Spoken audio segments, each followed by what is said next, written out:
Steve, you're good to go. Thanks. Hello, everyone. I won't say good afternoon because I don't know what time zones you're on, but welcome to session 19.2 of the Climate-Induced Migrant Symposium. The title of this session is Varieties of Continental American Experiences. My name is Steve Bertman, and I am with the Climate Change Working Group at Western Michigan University. I'm happy to welcome you all to this session and to this symposium. I hope that you have had a chance to see previous sessions. And if this is your first one, then an extra special welcome. We know that climate migration threatens to be a significant problem for the future, and the world needs to be prepared for it. This important symposium is helping to address the issue head-on and to bring together international experts who can explore how to build institutional capacity for supporting climate migrants. We are so glad that you are here with us to share with the expertise that will be presented to you. A couple of housekeeping things before we get started. First of all, this session is being recorded, so be aware of that. Each speaker, and we have 3 today in this session, each speaker will speak for 15 to 18 minutes. The chat function is disabled. We ask that if you have questions or comments, please put them in the Q&A box. And please do it at any time so that our presenters have an opportunity to look them over and answer them if they choose. At the end of the presentations, there should be some time for a nice, vibrant discussion. And so, again, I encourage you to input lots of questions. So this session looks at different perspectives to migration in the Americas, especially around Mexico. All of today's speakers approach their work with an eye towards climate justice, documenting and investigating ways to draw attention to more than just the physical challenges of migration or relocation. I'm really looking forward to this session, and I'm sure that you will find it fascinating. So I'm going to go ahead and introduce our first speaker. Dr. Elizabeth Eklund is a lecturer in the Department of Anthropology at Purdue University in the US. And she is an environmental anthropologist or a political ecologist focused on the intersection of nature and culture. She's interested in the cultural implications of the forced migration of the most vulnerable to climate change impacts. And I will now cede the floor to Elizabeth. Are you ready?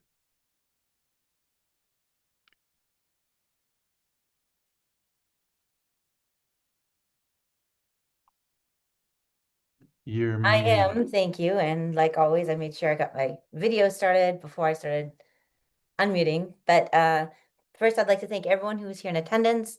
I would like to thank Michigan for hosting this. I would like to honor the Associated Tribes on all the lands that we are coming from. I'm coming from you today on the land of Miami peoples. The work I am presenting is from different homelands. And today I'm going to talk about this particular presentation I'm going to offer today centers on allowing us to think about past climate patterns. And I'm going to center on a approach that is as much agglutinative as it is rhetorical. So my main work, I've done work in Northwest Mexico in an area we call the greater Northwest Southwest. And the work I'm going to present here mostly centers on the Southwest United States. And without further ado, I'll jump right into what I wish to share with you today. So first, to this audience, you're probably familiar with the idea of incremental versus transformative adaptation. But incremental adaptation is the idea of small changes to take in to address changes. So little things that we do when you are coping with climate change or coping with an environment that is different. Some can be responsive or simple, small choices like investing in an air conditioner or growing salt tolerant crops, or some are more hardened, like a seawall illustrated in the bottom image. We don't know what's going to happen with climate change, and it's hard to figure out what will happen. So there's a degree of responsiveness needed with systems of incremental adaptation. But that contrasts strongly with hard limits adaptation. That's the idea that those adaptive actions, those small things, become the hard limits become unavoidable. Little things no longer are enough. So soft limits can be overcome if there's enough financial, institutional, or technical support. But eventually, if conditions really become unfeasible, land can become unlivable, or there might not be enough resources to allow those sort of smaller soft limits to adaptation. So that brings us to the concept of transformative adaptation, which is the way I center my understanding and theoretical frame when I talk about climate migration. And so that sets the frame for this talk here, that era or time where you start seeing patterns of transformational adaptation. And I'm drawing again from the past.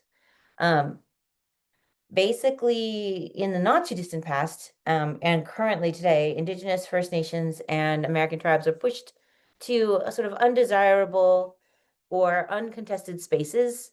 So places that were valued by colonizers came in, took over, purchased for $1,000, like the island. Okay, I'm not going to illustrate that, but you know what I'm hinting at. So certain places were purchased or negotiated or traded, but places that tend to be considered undesirable by the colonizers, a lot of tribes were allowed to maintain their activities on those lands. And the thing that we see right now is a lot of those lands are now on the front lines of climate change because many of them were in arid zones. Sometimes they were very close to the coasts.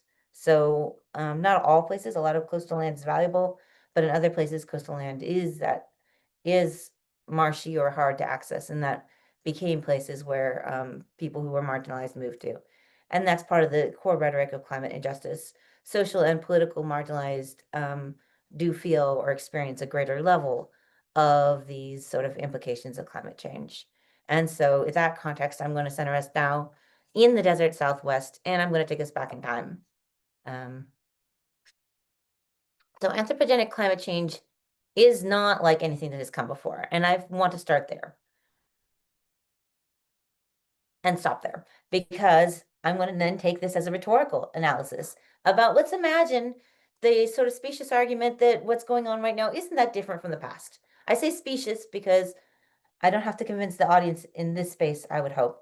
But there's a lot going on with what we're seeing with the broader patterns of climate change now that are fundamentally different, and the challenges we'll be facing will be different. But if we just pause for a moment and just accept the idea, well, it's nothing different, then we can go ahead and see what has actually happened in the past if we're looking at patterns of past variation from the area that's currently the United States. So we can turn to archaeology and look at the archaeological record and see what sort of insights the archaeological record can give us. And these kind of insights can inform what might happen as we start seeing continued patterns of change, whether or not we consider it to be anthropogenic change. So that's the sort of core argument and why this is sort of rhetorical as much as it is analytical. So to context, right, a little bit of context of this sort of thought argument I'm putting forward, let's talk about the Michael Mann hockey stick graph controversy. Maybe you remember this controversy from the year 2000, maybe not, but there was this graph that really indicated that there was a significant increase in temperature, and a lot of people did not care for this idea. And so there was an effort to discredit it. One of the main sources was the Wegman report that argued that the temperature profile of the medieval warm period exceeded the sort of patterns, and that was just a core thing we could look at that helped illustrate why climate change might not be so bad, because we had seen this medieval warming period, and so the current patterns may not be as awful. So I want to take again this period of interval of time from about 11,000 to, I'm going to focus about 13,000. I don't know if you see my cursor, so I probably shouldn't use it, but if you can see my cursor, I'm indicating here around the 13,000 marker. By the year 14,000, things had changed dramatically. And so the archaeological profile I'm going to draw your attention to is the construction of an area known as downtown Chaco, or Chaco Canyon. which was constructed in the late 1850s through the late thousands. We've got tree ring dates. The last tree ring major dates are 1125. There's a period in Southwest chronology nicknamed the Great Drought from 1279 to 1299. And then you have this sort of classic archaeological period of sometimes known as Pueblo III. I'll illustrate that with images in a moment, but Pueblo III is sort of that cliff house period. I'm also putting on this chronology for those who are interested. The Hohokam Classic period, that's the traditional archaeological culture found near Phoenix. And Paquime is the large archaeological site found in Chihuahua, Mexico, the far northwest of Mexico. So Paquime emerges later on the scene a little bit than in the Southwest Four Corners region. So the Chaco phenomena, if you're not familiar with it, was a massive construction series of large D-shaped sandstone structures that rose over 4 stories, had over 350 ground rooms. The great key, the large one is 5.7 acres in size. You can see from some of these historic photos just how big these structures are, with the image of Eugene up there in the story window. And we have the archaeologists who were working at Pueblo Bonito in 1925 back to get a sense of scale of what these spaces look like. And you have a diagram of the Pueblo with all of its rooms. Features of the Chaco phenomena are, again, these large structures, intricate sandstone veneers, large ceremonial structures called great kivas. The Casa Recondada has a diameter of 63 feet. So it's pretty large if you've ever had an opportunity to see it in person. And the Chaco network, the Chaco and regional system was connected by a series of roads. Now you might see why they look like ruins, because that's part of the story. Chaco ceased to be occupied. But near the late phase, we do see the creation of smaller, tightly packed rooms, square and boxy. So instead of the large structures like we saw in a previous period, there's more box and more intense room shapes in the later period. This is a chronology created by Lynn Sebastian and colleagues. It's not a recent timeline, but it does a really good job showing how there was a match to the construction events and the rainfall patterns, as well as the main channel incising. Basically, we have a lot of really good data from the Southwest about weather, thanks to dendrochronology, which has the wonderful factor of giving us both time and rainfall patterns. So some have correctly argued that there's an overemphasis on a link between climate and construction, because tree ring dates literally give you both sorts of data. I will highlight that as a caveat, and you'll notice as I cover this presentation, I will offer you a lot of caveats, because this is mostly about thinking these things through. There are oversimplifications that I will continue to acknowledge throughout this presentation, and this is one of them, directly linking the phenomena with weather. But that doesn't change the fact that there is a correlation. Whether correlation is causation is another story. So basically the Chaco timeline climate narrative, which is one of the many explanations for why the Chacoan region and the Chaco phenomena stopped, and we didn't see the continued construction of great houses like this, does link to this great drought in 1130 through 1180. The main argument is the drought had reduced otherwise great surpluses, negatively impacting Chaco and Chaco as a regional center. So people came to Chaco because that was where there was lots of food and ceremonies and other very meaningful events. And without the ability to have those surpluses, the Chaco phenomena diminished. And I will reiterate the clause. Again, these are deeply problematic, not respectful for the tribes who are descendant communities to this day, and reflect at that bias of looking at climatological data. Nevertheless, for this argument about how climate change really isn't that different from the past, it's important to look at that link. There's a very strong correlation between a drought and the diminution of the system. If we go across the greater Southwest a little further, places you may have heard of before, like Mesa Verde, famous for its cliff houses. The Mesa Verde actually came after the Chaco phenomena. This is where we see the creation of cliff dwellings in the 1190s to the 1250s. Most of the construction ended by the 1250s. The offensive term that I'm going to utilize right now, called abandonment, happened in the 1300s. So that's when we start seeing people moving out and no longer utilizing these particular cliff houses. I call it offensive because, as I'll cycle back to, these areas are still sacred and an important part of the oral histories of the descendant communities to this day. Another pattern we see are the creation of the towers.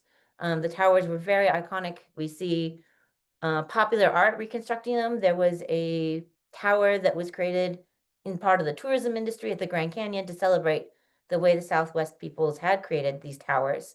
And some of the most iconic are found at Havenweep. And Havenweep's towers were constructed in the 1200s to 1300s. So to continue this sort of climate narrative, in the Four Corners, we definitely do see a major drought, very significant drought from 1279 to 1299. And again, correlation isn't causality, but there is a clear ending of this cliff dwelling phase. So you had a major drought during the Chacoan period. We see a reorganization, the construction of more distant sites, cliff houses, towers that some have argued are defensive. That is spearheaded by Stephen LeBlanc. So that's one of the theorists that argues that. It's one interpretation. It's not necessarily the only interpretation, but and it's important for me to give you another caveat again that these models are insufficient. Other droughts and other push pull factors have happened. But if we then look at larger patterns, thanks to Barbara Mills and colleagues worked with a massive data set that looked at social network ties and ceramics. This is decades, almost a century worth of data that they compiled in the coalescent communities model. I can't take any credit for this, though I will say Barbara Mills was one of my mentors. So I was familiar with this source, and I'm illustrating it to you now because it matches this timeline almost perfectly back to this sort of argument that climate change or that the medieval warming period may not have been that major. And you can see as we move through the timeline, the social network ties, as we see the regional abandonment of the Four Corners region. I don't know if you can see my cursor again, but Utah, Colorado, Arizona, New Mexico are the Four Corners. And you can see those bright spots are where a lot of people are living. And as you can see, as we progress through time, communities are moving away and for the 1300s to the 1315, especially strong 1350 to 1400, people are moving out of that Four Corners region, and they're moving towards the sort of Phoenix Basin, Tucson Basin. So this is the area that is now home to the four southern tribes. And you can also see these really small bright spots. Those are the Hopi Mesas and the Zuni Pueblo. So there's clear social network ties that do illustrate a movement of people as people abandon, and again, I'm using words I don't like to use in public, but it illustrates this argument. And we do have structures where people were no longer living humans are no longer living. I'll clarify that in a second. So yeah, there's a clear out migration of the Four Corners region, and people move along social network ties to where they have other communities they can access. Communities and colleagues, etc. So to tie that back to that deeply problematic and often used for climate change denial figure from the Wigman figure, you can see again that sort of pattern I just talked about with the coalescent communities, where you have a lot of construction in the Chaco Canyon region, the emergence of a lot of cliff houses and towers in the Four Corners Pueblos, and then we see the outmigration back here again towards the Phoenix Basin, towards Hopi and Zuni. And at the time of contact, when the Spanish arrived, Spanish, and don't forget Esteban the Moor, arrived in the greater Southwest, people were still practicing agriculture in the Phoenix Basin. They just were not building the large houses. So where the people were living in more rancheria type settlements, the four southern tribes, the Akimel Autumn, the Subaipuri, the Autumn peoples, the Autumn nations, still occupying that space. So there's a different form of agriculture going on, but again, there's still ties. What this map also cuts off, very interestingly, in the bottom right is Paquimé, or also known as Nuevas Casas Grandes. Nuevas Casas Grandes is the new city. Pacume is also known as Casas Grandes. And basically the connections there are across international boundaries. Now I want to take a moment with an aside and talk about the Yaqui. This is not a climate explanation, but it's another example of what's going on in the Southwest, Northwest, because during contact in the 1800s, there was an attempt to bring genocide towards the Yaqui people. And the Yaqui people, again, this is not climate related, but it is still migration related and social network ties related. The Yaqui were able to cross something at that point known as the US-Mexico border, which had been recently created, and seek refuge from sort of genocidal campaigns on the other side of the border. And basically, the Yaquis have persisted to this day by pretending not to be Yaqui or associating with other tribes and ties. So it's important to think about these social network ties as people do move from one region to other, and hard boundaries can facilitate some of this, but usually, especially if I went back to my previous illustration from this coalescent communities model, people moved away from one region into a very fundamentally different region that now is under a different geopolitical dominance. So people moved from, also missing from this map, and I just totally glossed over it, is the whole Rio Grande Pueblos. So a lot of the Pueblos moved from the Four Corners to the Rio Grande River Valley in New Mexico. So we're talking about, again, the Four Corners are now, we know those are pretty arbitrary, created in the recent past. But you can imagine what kind of challenges all of a sudden this question of climate-based migration might face if you all of a sudden have hard geopolitical boundaries where people face limits or restrictions on their capacity to move.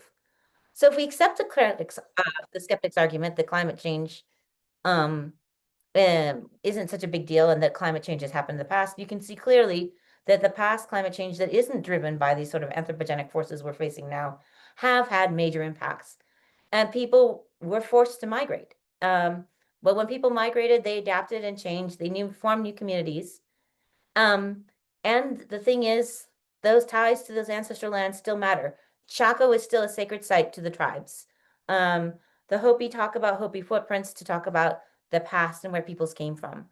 I mentioned that these places may not be lived in anymore by living people, but under various traditional beliefs, the ancestors still live there. So non-human, non-living beings occupy them.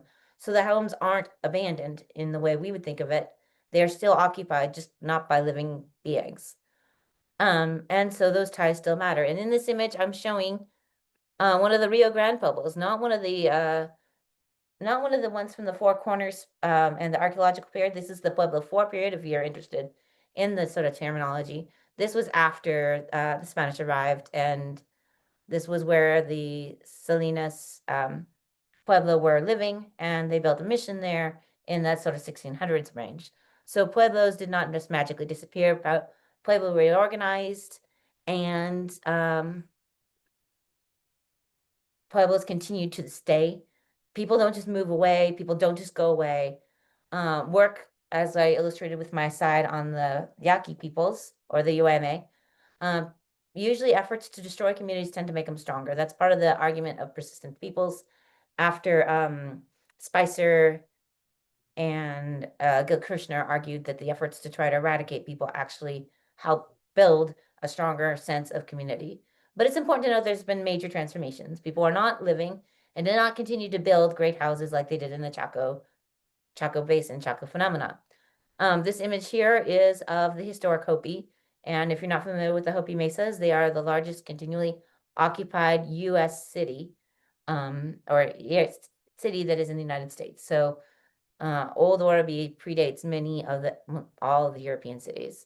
So Orabi is still occupied to this day. But we do see transformations as people adapt and change and find new ways to make paths forward. I'm illustrating here Deb Haaland, who was the former Secretary of Interior. She is not just indigenous, Laguna, she is Pueblo. So this is another illustration that people don't just disappear. So as we're starting to think about climate migration and climate patterns, we need to really think about what transformational adaptation is and how we can make it work in a meaningful way. What does it mean to have ancestral ties when you can no longer live on ancestral lands? What are some of the lingering power inequalities What about adaptation resources? What helps people make these sort of transitions? Is there ways to facilitate transfer away from someplace that the way people used to live and environment may not work? How do we address some of these questions about climate injustices? What about these boundaries? If we're talking about migration, how far can people move? How far people are allowed to move? Um, my colleagues and I predict that migration will follow along social network ties as we've seen in the past.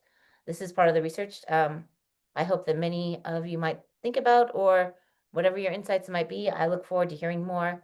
And at the end of the day, there's a question of who makes the decision. Are the people most impacted from climate change are the ones that need to decide what's going to happen next and how they're going to cope with whatever's going on? Or is there going to be an outside force or factor trying to dictate what happens next? All right, I'd like to thank you all for coming. I think this is a perfect transition actually, because this is the US-Mexico border going north.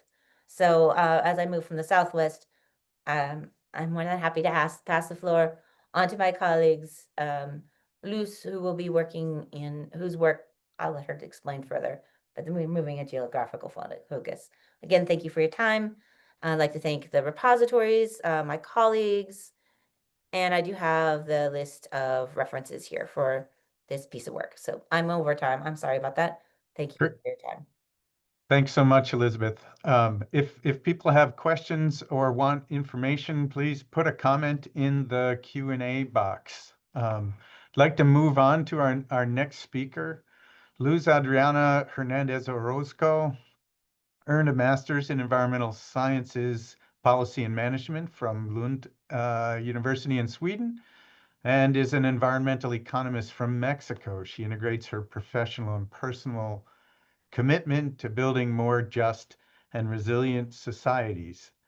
And Luz, if you are ready to go, I will cede the floor.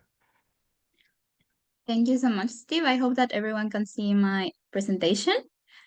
So great. as you already mentioned, today I'm gonna show the key findings of my master thesis research.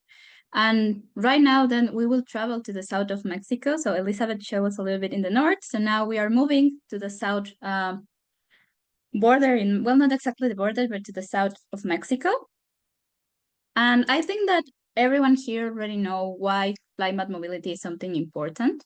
But particularly in Mexico, where more or less half of the population lives under the poverty line, we have seen that climate change is mostly affecting populations that are already vulnerable.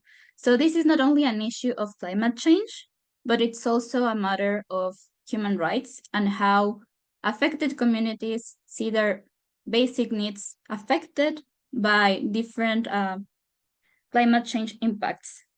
So there are a few data available of the expected people moving due to climate change. And I know that there is a lot of debate about how these numbers are estimated and the calculations are not exact. But according to the World Bank, by 2050, we could see up to 140 million people forced to move due to climate change impacts. And this will be mostly in the global south. So a lot of the research has been conducted in the Pacific Island, in Bangladesh, but not a lot in Mexico, as we will discuss soon. So as you already know, we have sudden and onset events and slow onset events that are mostly impacting how people will move. And this can be a temporary migration, but also it can be permanent. And even though we have this information, and as I mentioned, the numbers can be subject to discussion, but we have evidence that this is a real problem. However, we have not seen a lot of commitment in national policy plans around the world on how to address this particular issue. And this is the same case for Mexico. So as I mentioned, the estimates show that 140 million people could be climate displaced. And in Mexico, these estimates go between 4 million to 8 million people internally displaced. And why this is important to Mexico? Well, one big issue here is that most of the people is expected to move to Mexico City, Guadalajara, and Monterrey, which are the 3 biggest cities in the country. This will not only affect the impacted communities, but also the receiving communities, as we are not really prepared to suddenly, in the next 25 years, receive 8 million people in Mexico City, which is already struggling with some other sustainability issues. Mexico is also one of the countries in Latin America that has been most impacted by climate-related disasters in the last 4 years. I don't want to say that it's the most impacted because we have other countries in the Caribbean that have also suffered a lot, but Mexico is constantly suffering these impacts. And just very recently this year, I don't know if you are following the news, but we had some floods in Veracruz. So a lot of people in the area of the Gulf of Mexico are also suffering and they lost their houses. So this is something that is already happening in Mexico. And I realized that we don't really have a framework to address this issue. So as a Mexican myself, I was very critical with the government about how to handle this, but I also wanted to see what is the real issue, that why the government is not responding in a fast way and in the correct way. So I think that right now it's a very important moment in Mexico to discuss climate mobility, because last year the government finally recognized the first case of climate displacement. So this is not something that only has been conducted in research and not something that we know that is happening. This is already recognized by the government. And why this is so important? When I was doing my research, I found more or less 60 to 70 different documents addressing climate mobility in Mexico. Most of the research has been carried out by international researchers, not people from Mexico.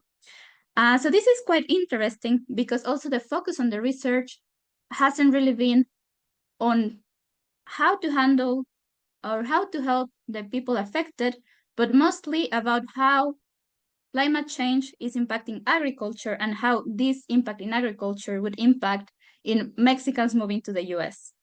So of course, when the foreigners are doing this research, the focus can be very different. Also, a very significant part of the research has been conducted by international organizations, but not very much about people living in Mexico.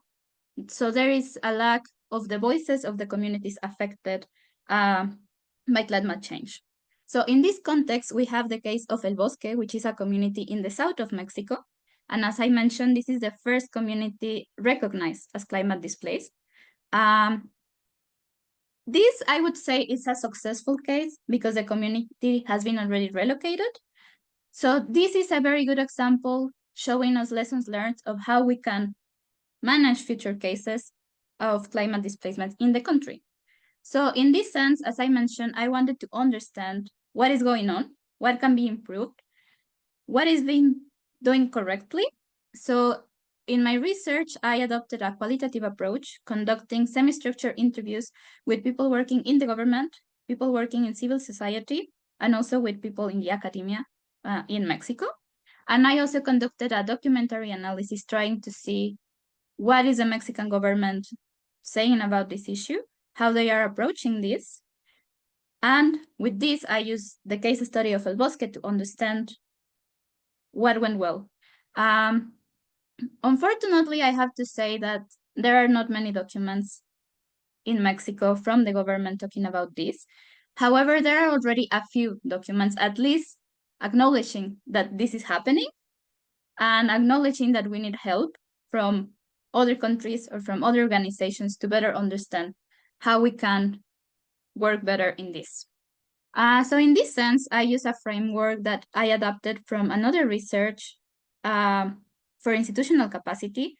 This has been mostly used for risk management in earthquakes, for example, that as probably some of you know, in Mexico, we are in a very in an area with a lot of earthquakes.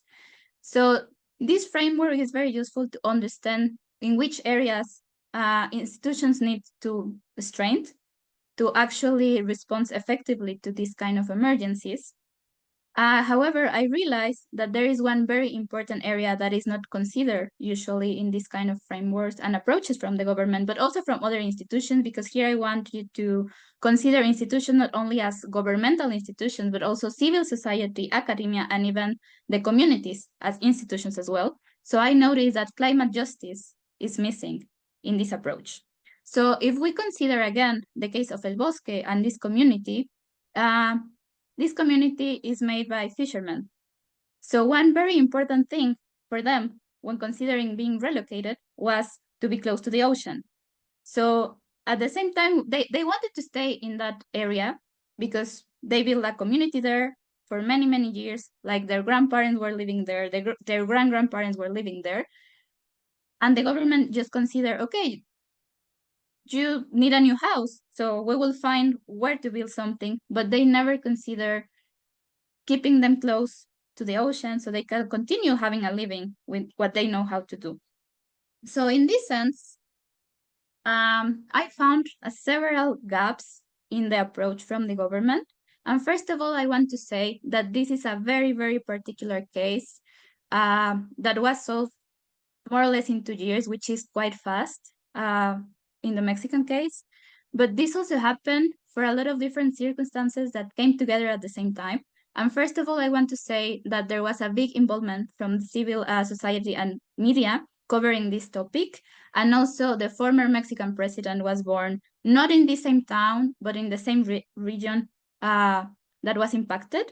So this helped a lot in the discourse of why it was important. So the president himself mentioned that they needed to find a solution. So in this sense, it was a very reactive response from the government for the social pressure to address and to give a response. But this also showed a lot of poor coordination between different governmental agencies, because Mexico is a country that with the government very centralized, but at the same time, the impacts are happening at the local level. So local governments, they don't have the capacity, they don't have the funding to address these issues. So there is a lot of bureaucracy because the local government need to go to the central government to approve the budget and to approve the response. And at the end, also the national climate change plan is developed at the national level. So we need more capacity for the local governments to really address the different issues that they are experiencing and to have more flexibility with the funding. So in this sense, I also saw some limited political will to really address the issue, especially at the central government. So in the local context, governments were more open with the time to discuss this, but at the same time, there was a little bit of resistance because they considered that this was that the reasoning behind this was also politically with political roots, not only considering the real issue that the people were suffering. At the same time, there is not enough staff to address this because, as I mentioned, there is no political framework to address this issue. So we don't have expertise in the government agencies to address this. And even if we have, people are busy with other priorities. This hasn't been a priority. Another issue is the minimal participation from the affected communities. They had a lot of involvement with the civil society, but not really much with the government. So this was a big issue because we need a more direct dialogue between the communities and the government. And at the end, the lack of a legal framework. But I also realized that this is not a very big issue at the end, because when we consider the opportunities, it's very good to have a national president that now the government recognizes that this is an issue, that climate change can actually cause climate displacement. It's very important to consider civil society. So I see this as an opportunity, but also as a challenge, because of course, civil society, they don't have the capacity to get involved in all the different climate displacement things that are happening in the country. They don't have the capacity with financial capacity, but also with staff. And of course, media can cover, but at the same time, it cannot give the same social pressure that it happened with the case of El Bosque. However, as we see, the response from the government was very fast. I don't know, maybe it could be faster, maybe to you it was not fast enough. However, the very important thing here is that we don't really need to create new laws or new framework specifically addressing climate mobility, because this community is already relocated. So it was a success without creating new policies, without all the burden of discussing this in the Congress and approving reforms or new laws. The civil society, they search across all the different programs that we have in the Mexican government, and they try to make them flexible and see how different programs could be adaptable for this particular issue. So we already have the instruments there, but we need more coordination and communication across different government agencies so everyone can understand their role.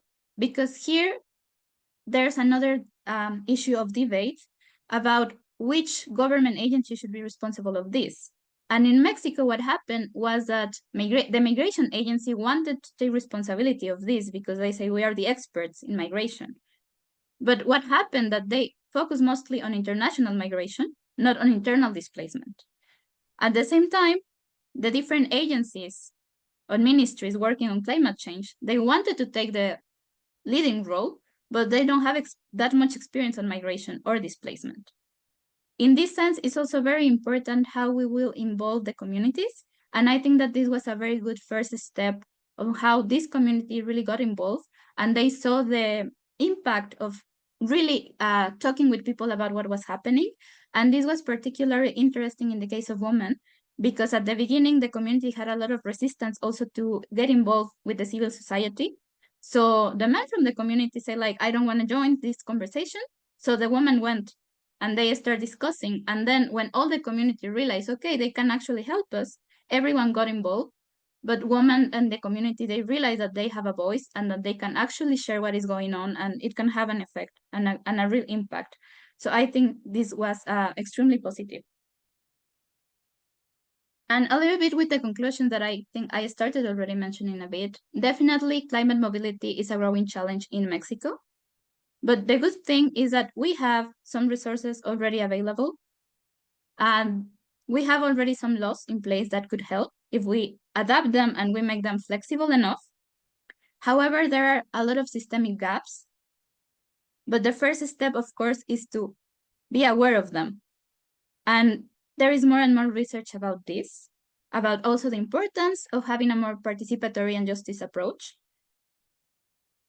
And also, I think that a very good thing is that the government is becoming more and more aware. And as I mentioned, most of this research has been carried out by international agencies or foreign researchers. However, just last year, the Human Rights Commission in Mexico launched a law proposal. So this is just a proposal. This hasn't been discussed, but at least they are already putting this in the table, a new law addressing internal displacement.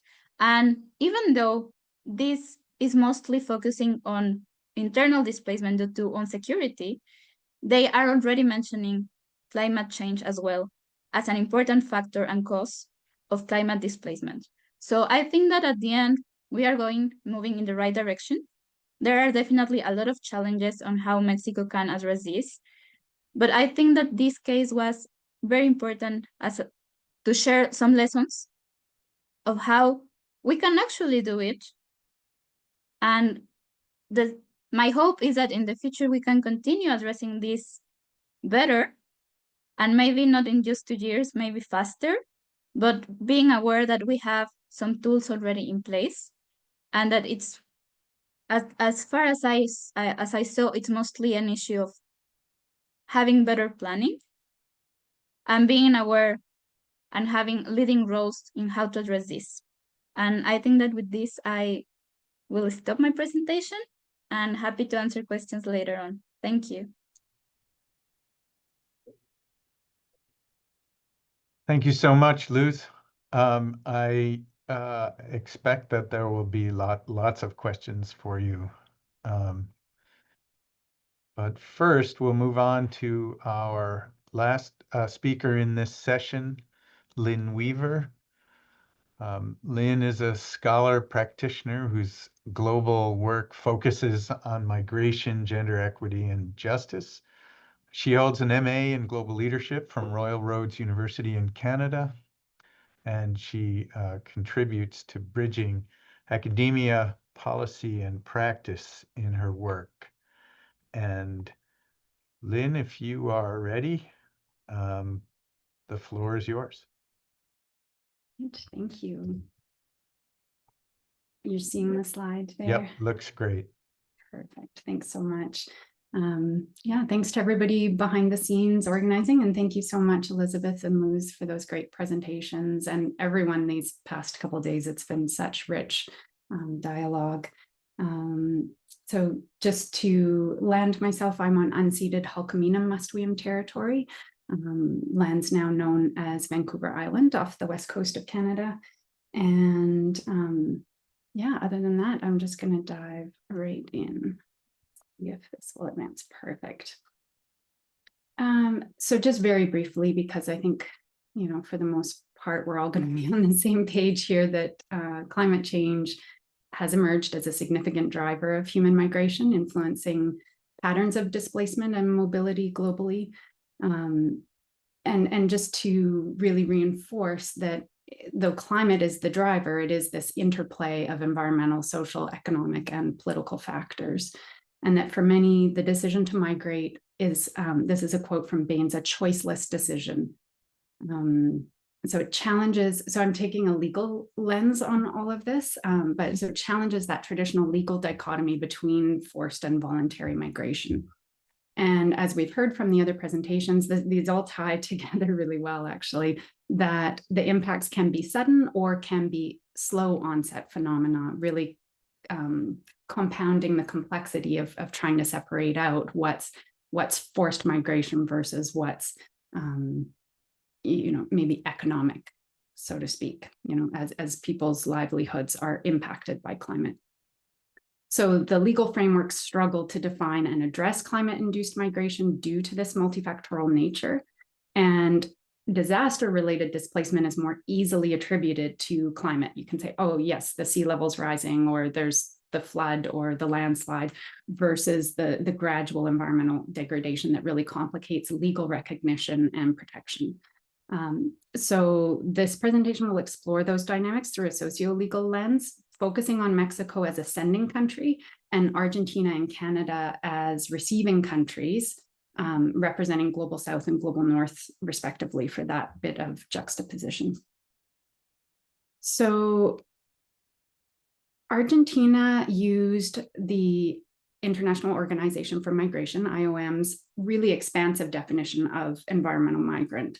So that recognizes sudden and gradual environmental changes as drivers of mobility, and includes individuals who are forced to leave a habitual temporary residence as well. So a really expansive view. In contrast, Canada lacks a formal definition and evaluates climate-related claims on a case-by-case basis. I'll get into that a little bit more, but the Canadian Association of Refugee Lawyers has proposed a definition that includes both direct environmental effects and secondary socio-political impacts. In my opinion, it still doesn't quite hit on everything. I prefer the IOM definition as well, but at least there's some work underway grappling with, you know, in legal terms, how do we define these, and therefore what protections will be available. In the Canadian context, individuals do have to be outside their country of origin, so it really limits that proactive space to respond.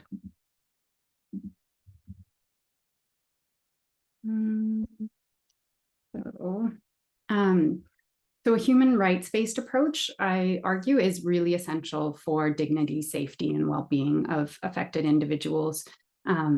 Under international law, climate migrants retain basic human rights, but the existing protections are fragmented and insufficient. The 2018 Global Compact for Migration, of course, acknowledges climate as a migration driver and encourages visa mechanisms, for example, but it's non-binding and lacks enforceable legal status. Regional instruments offer varying degrees of protection. For example, the African Union's Kampala Convention is a great example, but it provides binding protection only for internally displaced persons, not those crossing international borders. In the Americas, the Cartagena Declaration expands the definition of refugees to include disaster-related displacement, but there's been really limited implementation and uptake there. Recent developments, many of you may have seen the Inter-American Commission on Human Rights Resolution 224, and the Inter-American Court's advisory opinion, both that frame climate mobility as a human rights issue and really advocate for humanitarian visas. Yeah, so it's offering some normative framework, but the effectiveness still depends on political will and state consent, which I'm going to get into momentarily.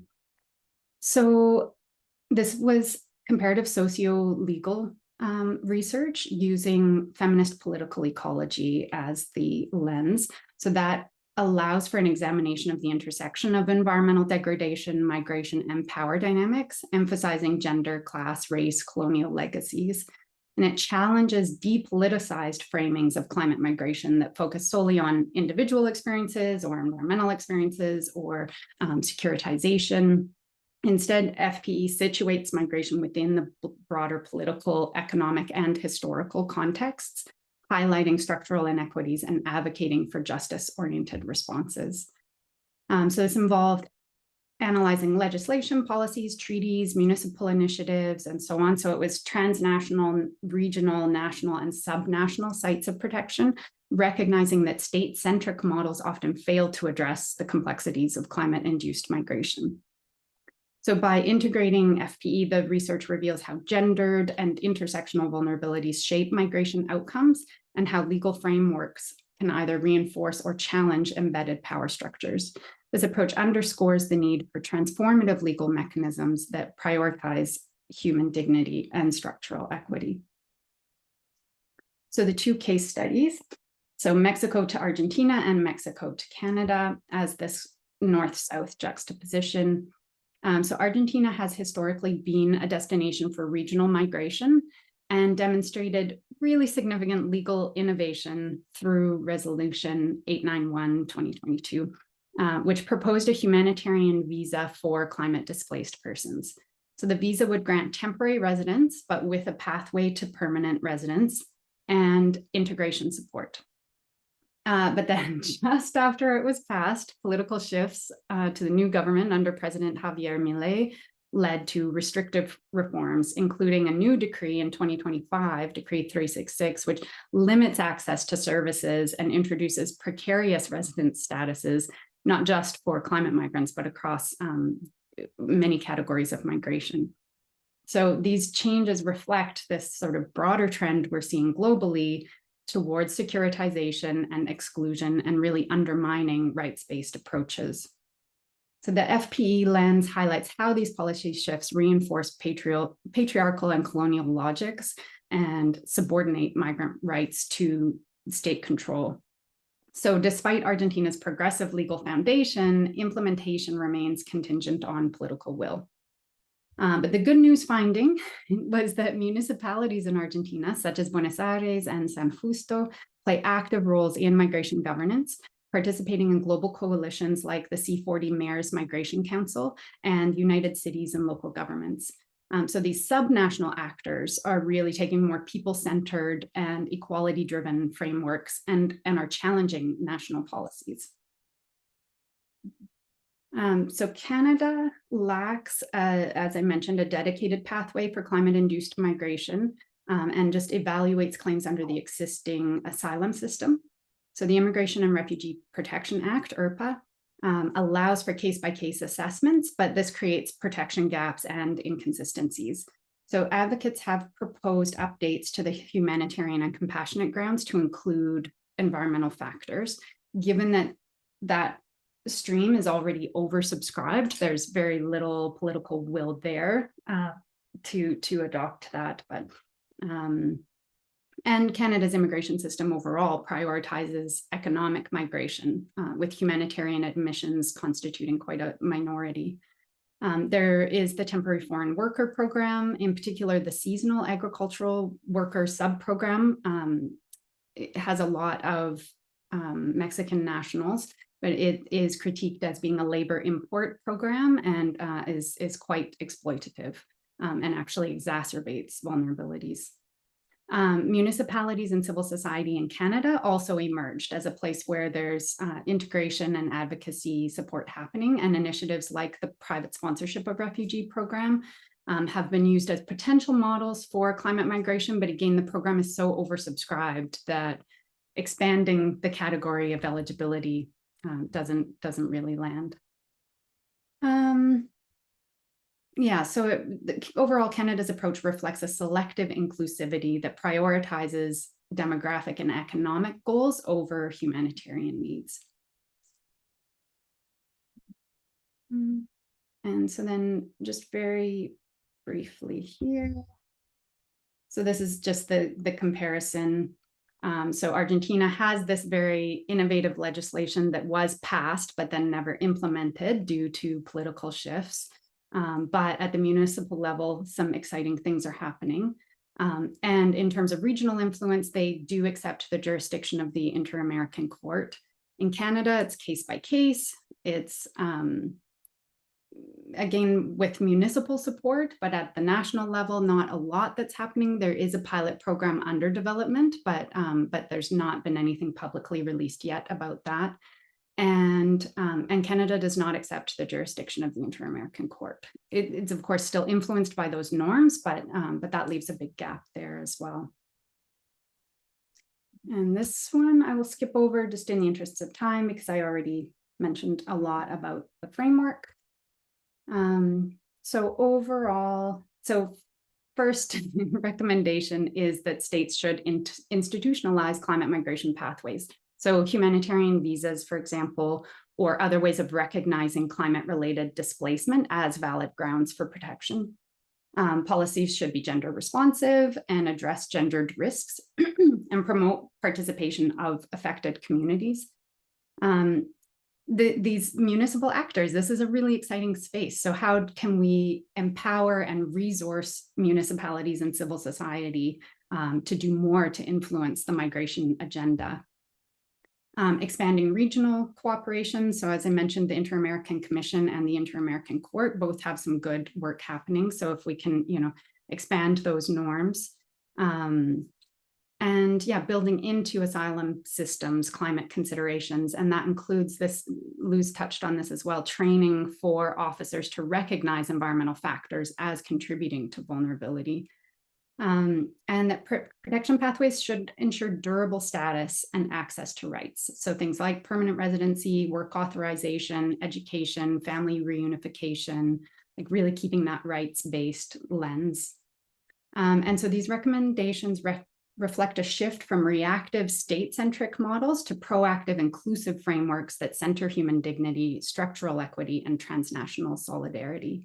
And the FPE lens, as I mentioned, underscores the importance of transformative legal mechanisms in addressing climate-induced migration. So our existing systems are not sufficient, and so we need to, really transform that framework more broadly. And that is that.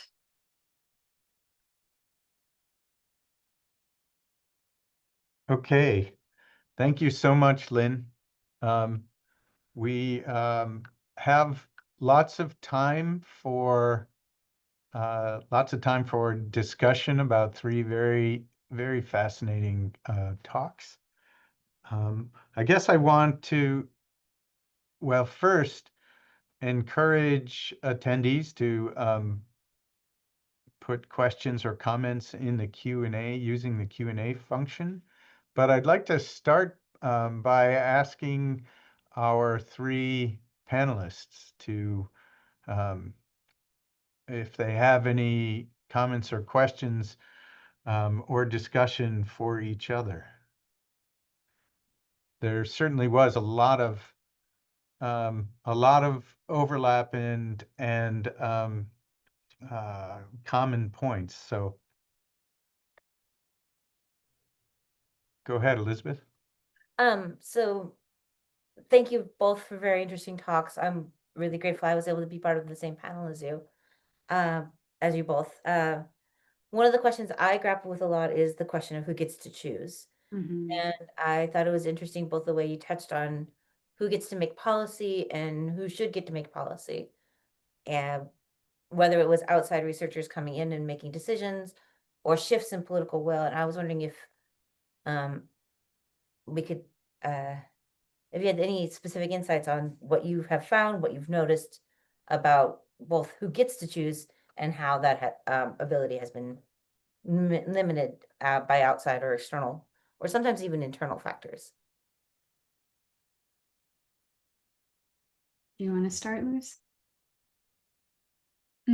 Sure, thank you. I think that this is definitely a very interesting question. And as I mentioned, as part of my research, I found that it's definitely very important to include the communities. So I think that in general, in the case of Mexico in particular, people are not really getting that involved in the policy process and in the decision making. However, this particular case of El Bosque, I think that it showed that it's possible. And even if there is still some lack of dialogue, as I mentioned, between the communities and the government, at least I saw much more proactiveness to get involved with the civil society and then use the voice of civil society to initiate the dialogue with the government. So I don't really see right now that it can be a very direct communication with the government and the impacted communities. However, they are now realizing that it's important to include those voices. And also people affected by climate change, they are also realizing that their voices can be heard. So I think that this is a very good first step. Yeah, I'll echo that, and I'll just add, yeah, that I think a big part of who gets to choose is who has the resources. And we've heard that in other presentations during this as well, which is, obviously problematic. So looking at how can the systems and structures support choice and autonomy. But the other thing, again, just bringing in that legal lens, is that states are really seen as the primary actor in international law. And so it was really rich, I thought, to see how much municipalities has emerged as a site of legal protection and pushback, frankly, against national governments, which, especially in this current political climate, I think we really need to resource those actors who are in a position to push back. But I think, so in terms of who chooses from a legal and policy point of view, I would say multiple sites, and can we better resource, better support, I'll say non-traditional sites of protection and support and mobilization. So yeah, I was also fascinated by your discussion of the state versus the local community, and I wonder, and then the distinction between Canada and Argentina in terms of their responses. Would we be served? Would it even be possible to have an international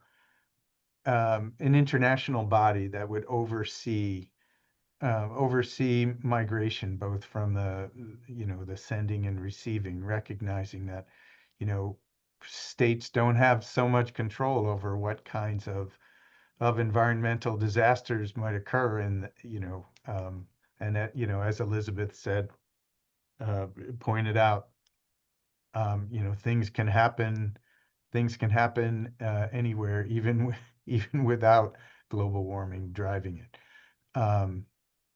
But given that most of the sensitivity and the action is, from what Lynn said, on the local level, would we be served by an international body? Yeah, that's a really interesting question. Speaking as a human sharing this planet during this time of climate change, I would say yes, we need an international body. But I think there are huge limitations there. Like there's, endless critiques about the UN, for example, and the amount of bureaucracy when you get to that scale. And also that it does still ultimately hinge on state consent, right? If states don't, like we've seen where, the International Court of Justice will make a ruling and a state, usually the US, will disagree and just ignore it. So there's some complications in how enforcement would happen. does there need to be an international framework that better addresses all of this? Yes, absolutely. Regardless of whether or not there's actually a body, I think there does need to be a reconceptualization. But yeah, as I mentioned, I think there's really like the rubber hits the road in cities and municipalities. That's where people are being received, where they're settling, where they're finding employment, education, healthcare access. So I think that really is an exciting site to focus on, and maybe more immediately transformative than the idea of an international body. And because municipalities are quite agile, right? Like a mayor and council does have power to make decisions that can very quickly be implemented in their community, compared to the idea of like an international timeline, very, very glacial pace, for good reason, but you know, it takes a lot of time. So I think there's a lot of responsiveness possible at the municipal level.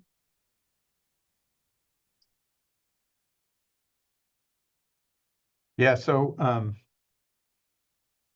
the, you know, a global framework, but it sounds like, as you said, that, you know, the implementation depends on who has the resources. So it sounds like, you know, we need a global framework, but resources at the local level, where that flexibility and that responsiveness can really play a role, right? So how, you know, you talked about a proactive structure that incorporates climate justice and equity. And Luce, you also indicated the importance of including justice issues in the framework.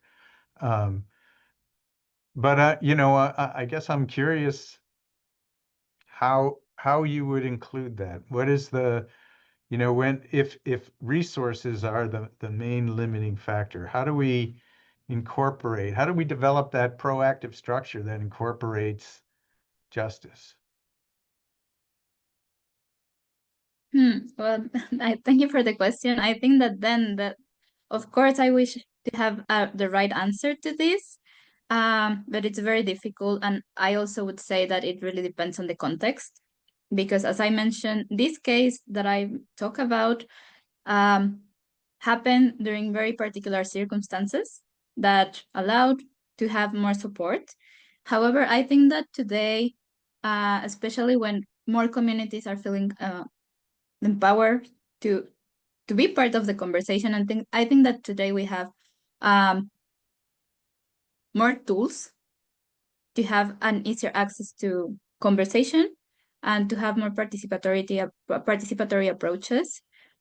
In this particular case, this was through workshops, because in many cases, I think that a first step is to give information about what is going on, because the community at the beginning, they say, okay, something is happening, like our houses are getting destroyed, but we don't understand why. And in some communities, even they think that maybe it's something because they are not treating nature very well, for example. So they think that this is a response from the gods or something like that. So they don't really understand what is going on. So in this community, the first step was to bring some experts in climate change to explain this is happening because many different factors, so people could understand, not only in a very scientific way of explaining, but just in very normal language for everyone to understand. So then they could share what they think about it, and they could share their needs. So I think that offering these kind of spaces could be a very first step to involve them, at least to have a voice. I know that this also involves resources, because we need to bring the expert to the communities, but I think that they also use internet platforms like Zoom, for example, to have this conversation, or they send a lot of letters to the government. So at the end, I think that it's still a little bit of who gets to choose, as Elizabeth mentioned at the beginning of this Q&A. But if we can bring together civil society, academia, and the communities, I think that this could be a very powerful way of involving them in the conversation and having more leverage to talk with the government. because another big issue, as I mentioned, is who has the leadership on this. And even in the Mexican government, we don't know. So at the end, for the community, it was like, okay, we are trying to reach out to someone, but we don't know who. So at the end, when they tried to contact someone, this was not effective, because maybe they sent the request to someone in particular, and that person had no idea who would be in charge of this. So I think that in both parts, we need to have very clear leadership roles and understand who will take responsibility on this, how it will be structured internally in the government and in all the different institutions. And then the communities that are being more proactive can also try to engage.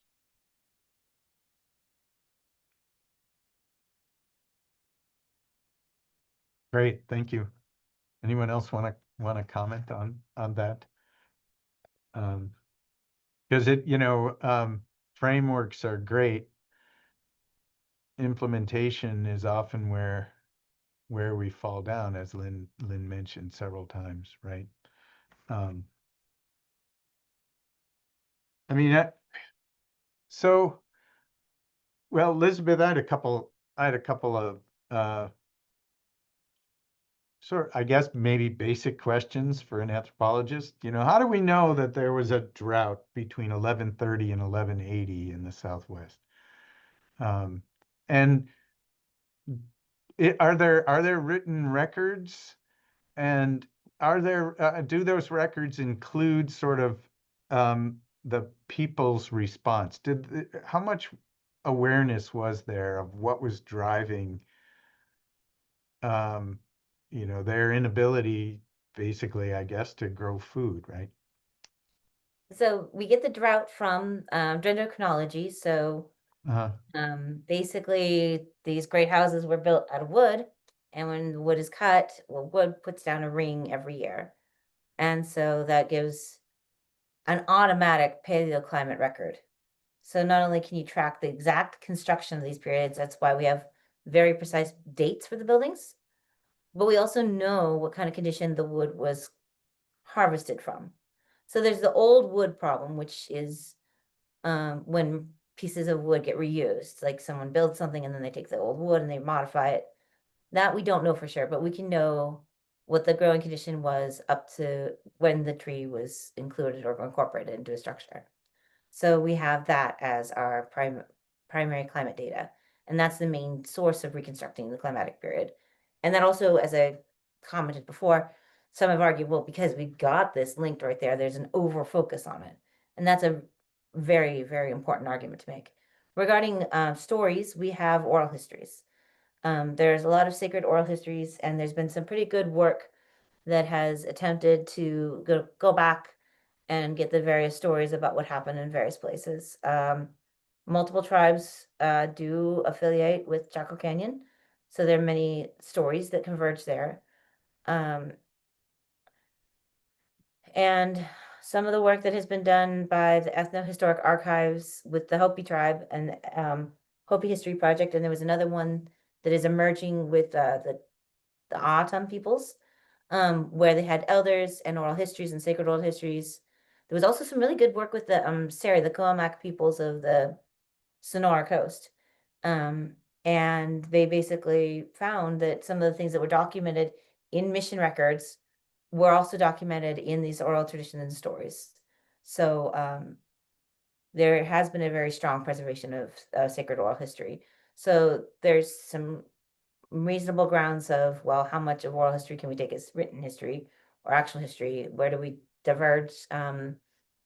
That's another ground for another day, but we do have that as a source. So, but we don't have written records until we have the arrival of the colonizers and the movement from, that's the main divide between, it sounds like the main divide between Pueblo 3 and Pueblo 4 is the arrival of the Spanish. Pueblo 4 is where it becomes the historic Pueblos, and they're called historic not because people before that didn't have a history. It's because that's when you have the emergence of written history that dovetails with the actions that were going on. So Right, fair enough. And so in those oral stories, oral histories, is there anything in there about weather or climate and I guess, what I'm wondering is there any kind of legacy of that experience that modern peoples of the area, Southwest US and Mexico, is there a legacy of that experience? I mean, it was centuries ago, obviously, but um, in the culture, of the peoples, of the native peoples of that area, is there a legacy of that horrible drought that caused the migration?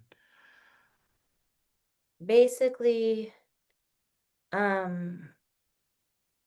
not in clear or easy to find terms like that. I would have to go through more records, but the materials I've read or have looked at tend to I mean, there's stories about the gamblers, there's telling stories about a leader who wasn't a very good leader. There's stories about some rivalries, but nothing that I would be able to pinpoint. But that doesn't mean there aren't any. I'd say this would be a place where I'd want to consult with the tribes to see if there's anything specific. So I can't answer. I don't Yeah. know, and I can't fully answer that. I guess what I'm wondering is there some kind of built-in resilience that peoples that have, through their history experienced Yeah, this migration, there'll be footprints. do they take it more in stride, or do they feel more prepared? Um, Mhm. because, when I think about what some people are going through now and who will go through, uh, it could break your spirit. Well, that's one of the reasons I've that's yeah. Basically, you hit the nail on the head. The tribes have been through so much. And I did my work in Northwest Mexico, as opposed to in the Southwest United States. So there's a slightly different mestizaje factor to the work I've done. But basically, one of the themes that I highlight is that if you take the grand trajectory of history for tribes and what they've been through, as well as for the peoples that are descendants of both tribe and the rival in the mestizaje, is that the number of changes that have happened in the region, climate change is just another, I know from our perspective it's huge, but in the trajectory of history, it's another bump along the road. Doesn't mean it's not going to be dramatic. It's something that's being faced, but it is another speed bump if you look at everything that has happened in the region. So there is that very strong pattern of resilience. You're right on the mark there. And there are plenty of, my work centered on the traditional irrigation structures in the community of Bonamici that has been where the same pattern of irrigation that's well adapted to the environment has persisted for over 1,000 years. I can document it back to 400 years with the written records, and then there's good grounds to argue it goes back 1,000. The same basic pattern of traditional irrigation. And we see that sort of recurrent patterns of knowledge about the sort of regional variants and how to cope with these kind of changes and adapt. So there is that sort of legacy that we see. How to put it? Yeah, there's no easy way to put it, but yeah, people have the sort of wisdom and the knowledge of where to find water resources, what works well, whether it's the waffle gardens or the way you treat arroyos, to make sure that there's enough water for whatever crops you wish to grow, to the sacred histories of Hopi with corn and Hopi corn and the interactions with the Hopi do still use a rain-fed system. So that is an interesting factor. A lot of areas use canal-fed irrigation, like my research site. I don't know if I answered your question at all. I feel like I could pontificate if I'm not careful. Yeah, no, this is so far outside of my field that I feel like I'm asking some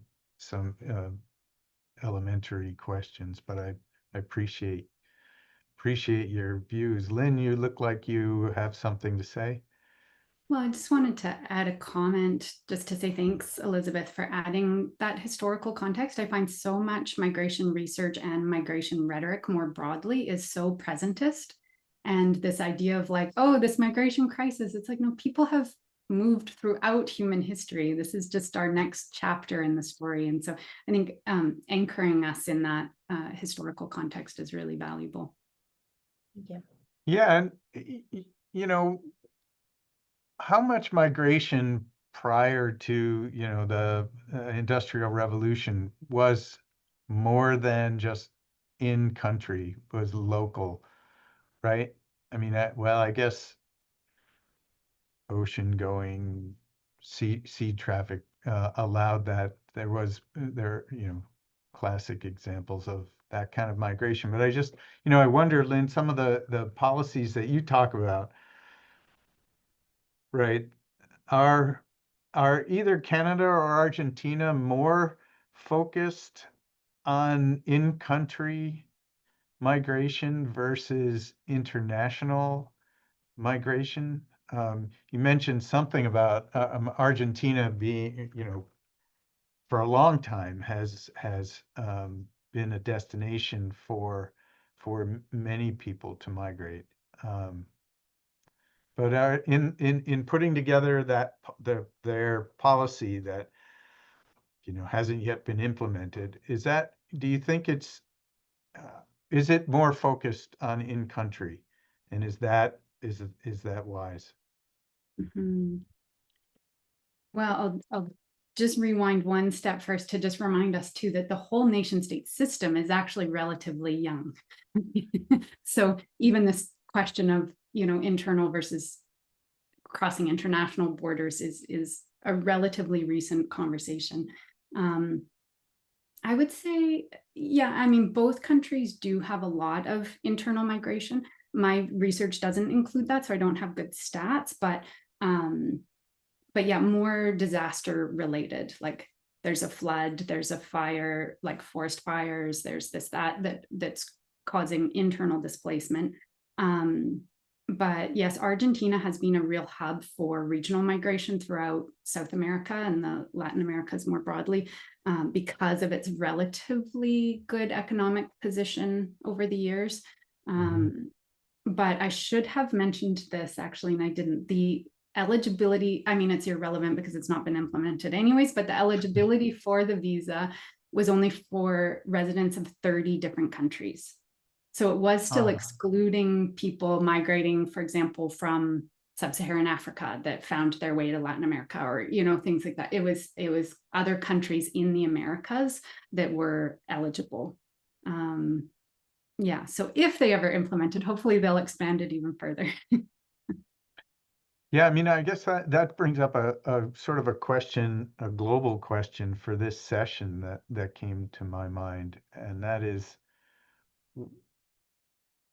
are there lessons that we have or can learn from what's happening in the Americas that could be useful to other countries, other parts of the world where climate migration is already or will become a major issue? Or is our experience so specific to this part of the world? Well, I would go back to what Lynn just said. The nation state is fairly new, and especially in places that really saw the rapid creation of brand new nation states in, let's just say, the 1940s and 50s up to the 60s, maybe. We see the sudden lines of dividing areas that were once connected or part of a vast empire under this new nation state paradigm, and all of a sudden you have new nation states and nation state boundaries, and countries and new countries have to figure out how they're going to navigate new patterns of migration, that maybe patterns of migration or even literally interconnected communities all of a sudden found themselves cut off. So that's applicable, I'm thinking, everywhere from the Middle East to South Asia to especially the creation of many of the countries in sub-Saharan Africa. Right. And I would like to add that I think that, at least in the case of Latin American countries, it's important to understand that there must be a lot of similarities in the Mexican context and in other countries as well, in areas that need further development to build institutional capacity. So I think that this could be very interesting and a good lesson learned for other countries to see how this case in Mexico went well, what went wrong, and how can they adapt to their local context. And as well, I think that it's a very interesting moment in Latin America and in Mexico as well, for migration, because Mexico is learning a lot about migration right now. We have been historically a sending country, but today we are also a transition country and also a receiving country for some other migrants. So I think that right now we are in a very complex moment, but also very interesting to develop new capacities. Fascinating. I agree. I think there's always things different regions can learn from others, but I would say for the most part in the Americas, we're poised to learn from other regions. I think of, for example, the South Pacific, where there's a lot of more proactive migration management happening and planned relocation with dignity and sovereignty, and more discussion around climate justice and reparations. I also think of the example I gave of the African Union. I mean, their instrument is focused on IDPs, but still very progressive, and it is actually binding. And that's a big difference. In the Americas, we have some normative pieces, but nothing binding. So yeah, I mean, I think there's always a lot of lessons globally. Well, and specifically, do you think, even though they haven't been implemented, the policies that Argentina put in place, do they have legs? Are they something to emulate, especially in places that have the political will to implement them? Yeah, I think it's an excellent model because it confers temporary status. So there's not that huge ask of states, but then also a pathway to permanency so that it's not creating vulnerable status. And it included access to civil society services, healthcare, education, and so on. So it was a durable solution, even though it started with that temporary status.